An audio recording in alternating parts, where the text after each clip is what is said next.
Hello everyone, happy Sunday. I'm going to try to go through this quickly here so I don't sound like the rambling idiot that I normally am.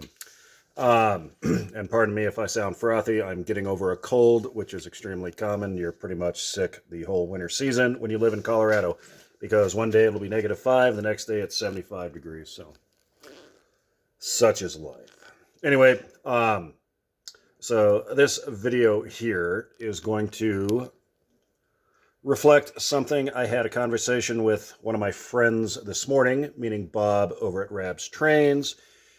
He was talking about getting rid of some of his command control stuff and running 100% conventionally, and I had just mentioned, I was like, you know what, one of these days I should probably talk about why I run conventionally, and this locomotive here pretty much is why.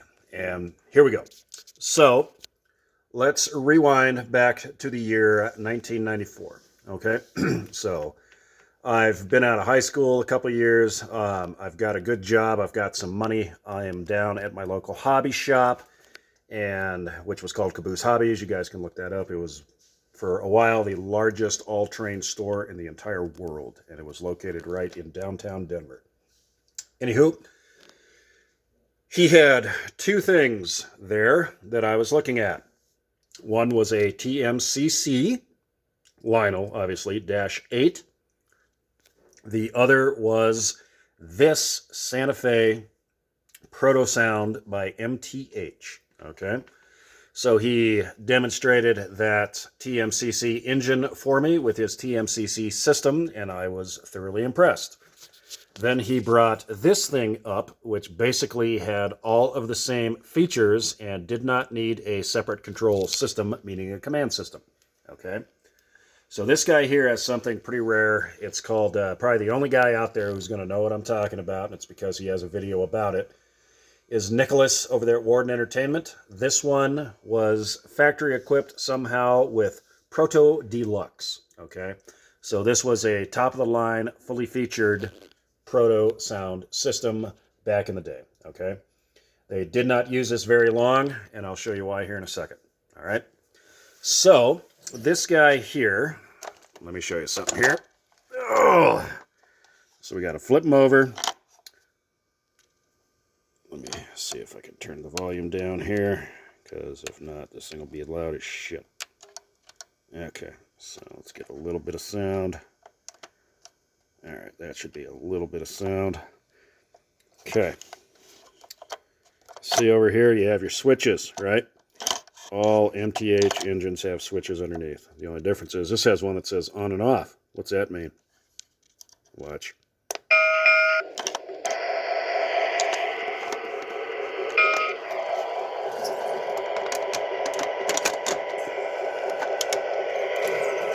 That sound system is controlled by a switch.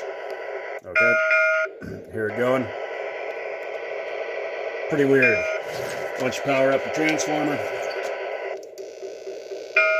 keep in mind that buzzing's because it doesn't like the CW80. Shocker. But after that, you pretty much got a normal engine. Hear it? Here we go with Proto 1. Directional lights. Good horn. The only thing this thing did not have was crew talk, okay? At the time, I wasn't really into the crew talk, so it didn't matter to me. All right, so let me flip him over and turn his switch off here. And I'll give you a trick later in the video on if you don't like that, because I realize flipping your engine over and hitting a switch is extremely difficult in this day and age, but that is fine, I understand. Okay, so think of your advantages at TMCC, all right? Number one was the wireless remote. Did not have that with this engine, not available. But the other things TMCC did, you had your sounds, you had the ability to run multiple units on the same track, okay? So remember that. This thing being Proto Deluxe, say I had 3 of these, I could control each one of these individually with a ZW transformer, okay, by tooting the whistle. That's all I had to do. Throttle pumps and tooting the whistle. So I could, let's say I had 3 of these. I had all 3 of them sitting in my yard. I wanted to make a lash up, I could pull each one out individually, okay? I could assign them a number with that ZW with the throttle and hitting the whistle button and call them out individually and build a train. So I could run them tail to tail, nose to tail, tail to tail, whatever you wanted to do, okay? Play with the transformer some more, then they'd be one unit and they would function as one, all right? Pretty cool in my opinion. I didn't have to buy another, you know, $100 plus control system to make it work. I stuck with MTH, okay? I do own TMCC engines. You guys know that. I mainly bought them because Lionel made a lot of cool stuff that nobody else did. AC9 is an example. Or I'd find something like this, K-Line, and this might have been all that was available, something like that with TMCC. So, yeah, I mean, I don't hate the system. I think it's fine. I tended to steer away from it because I couldn't operate all the features, you know. So there you go. Then let's fast forward about 5 years, 1999. You know, ZW I have, granted it's rebuilt. I rebuilt it myself. It was my father's. It's from the mid-50s. Works perfect. But, you know, it's basically a bomb with a cord. MTH brings out a brand new power system, Z4000, right? It was cheaper than, at the time, the other big one that was around. There were a couple. There was Alltrol, and then Right of Way had one. The MTH, when it came out, the Z4000 was actually cheaper than those two at the time. I went the Z4000. And then the coolest thing ever happened the following year. MTH introduced what was called the Remote Commander. And that is this thing right here, okay? This is a 100% wireless conventional remote control, okay? So how this thing worked was, this came in a little 2-pack, all right? So you had the remote control, and then you had this thing, which was the receiver. So any of you younger guys that has a Z4000 transformer and ever wondered what that phone jack was for on the side of it, boom, here you go. It's for this thing. The other thing that was cool about this remote commander is you see this little, and I'm not a computer geek, I don't know what you call this type of fitting with the little screws or whatever. You could link multiple versions of this together, all right? So this obviously is a spare one because my main one is up there hooked to my single Z4000. You could link up to 3 Z4000s. See the switch on the bottom? Z4001, Z4002, Z4003.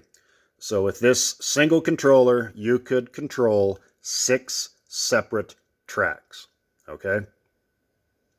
This little guy right here was cheaper than a TMCC system. I went with this, okay? Now, year later, MTH brought out the DCS system, right? That intrigued me.